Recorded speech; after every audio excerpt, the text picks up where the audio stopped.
সর্বশেষ আরেকটা জিনিস জানতে চাইবো, যারা বহু বছর ধরে সোরিয়াসিসের চিকিৎসা নিচ্ছেন কিন্তু কোনোভাবেই পরিবর্তন হচ্ছে না, তো তাদের চিকিৎসাটা নতুনভাবে কিভাবে শুরু করা যায়, আপনি এই সম্পর্কে যদি কিছু বলতেন। কোশ্চেন করে মানে এটা অনেক বছর ধরে ভুগে সোরিয়াসিস যখনই আসে তখনই আমাদের কাছে কোনো কোনো রোগী 20 বছর ভুগে আসে, 2 বছর 3 বছর 5 বছর সকল ট্রিটমেন্ট করে আমাদের কাছে আসে, এসে বলে যে আমি এটা 1 মাসের মধ্যে ভালো করতে পারবো কিনা। এই কোশ্চেনটা আমরা খুব বেশি সম্মুখীন হই।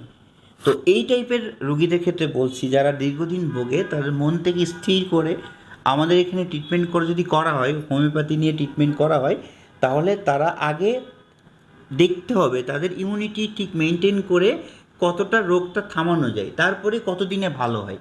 ভালোটা আমরা ফিক্সড বলা যায় না, কিন্তু আমরা যখন থামিয়ে দিতে পারি তখন আমরা খুব আশাবাদী হই।